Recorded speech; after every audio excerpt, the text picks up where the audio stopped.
All right, there comes a point where a lot of folks say, you know, you keep taxing me to death. I am so out of here. Wall Street Journal with a story today that says some of the high-tax states like New York and California are already feeling it. And if the trend is any indication, over 800,000 could bolt from those respective states simply because they have been taxed to death and they have the wherewithal to move elsewhere. And they will. Conservative commentator Gina Loudon, Democratic strategist Chuck Rocha.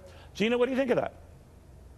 Well, I'm living proof of that, I'm one of those who left California and moved to Florida for precisely some of the reasons you're stating, Neil. And so, and I talk to people every day who've done the exact same thing, who are now living here in Florida and who've moved from New York or California. All right. You know, Chuck, it's starting in a lot of other places. Now, a lot of these states that have these, you know, they're beautiful. California's beautiful. There are lots of parts of New York and this wonderful city here. They're startling. And a lot of politicians rally around the idea, who would want to leave? Well, apparently a lot of people do if they get to a point where they're taxed to hell, right? Well, I feel like I should say that I'm the opposite because I moved from Texas that doesn't have a state income tax to Washington, D.C. that tax my local income 10% here in Washington, 9.9%. But let's look at the overall numbers. What you're talking about is exactly right in New York and California. But it's been going on since the census has been happening, at least for the last 20 to 30 years, where we've been losing congressional seats because populations are moving out of older areas like New York and New England and Connecticut. But what's interesting to me is what you talk about with California, because there's a newer population there, and you're starting to see a migration over into Arizona and Nevada. It could be for the taxes, or it could be people just getting older and wanting to go someplace that don't rain so much. There is that. But, Gina, you know, there is a point at which a lot of people now, maybe in those states, and maybe Republicans and their tax cut could be to blame in these high-tax states where they can't write off as much now under the new plan. So whosever fault it is, it's real, it's palpable, and those high-tax states should be concerned, shouldn't they?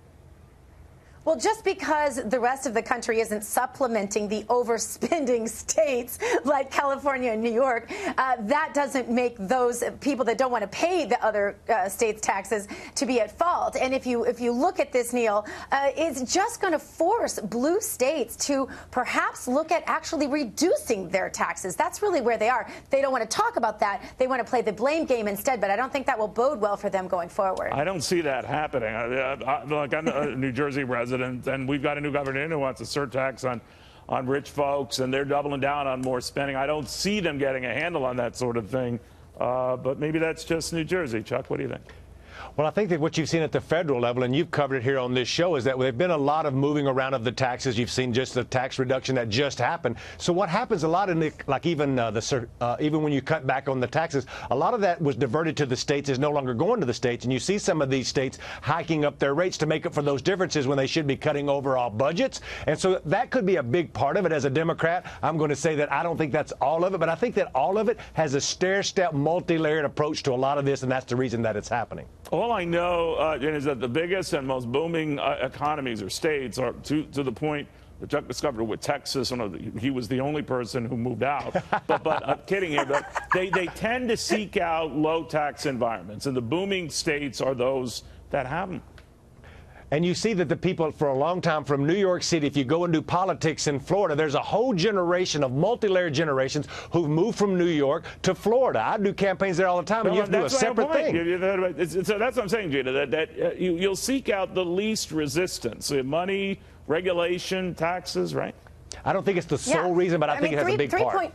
Go ahead, Gina. 3.5 million people have already made that exodus, and we expect a lot more. Art Laffer and Steve Moore said another 800,000 are to leave, and I believe those estimates. And, Neil, I'm seeing this every single day. As I said, I talk to these people. The scariest part of this for those blue states, Neil, is it is the job creators that are going to be hit the hardest by the overtaxing of the blue states, and they're going to be making decisions to leave and possibly take their companies with them. All right, guys, we'll watch closely. Appreciate it.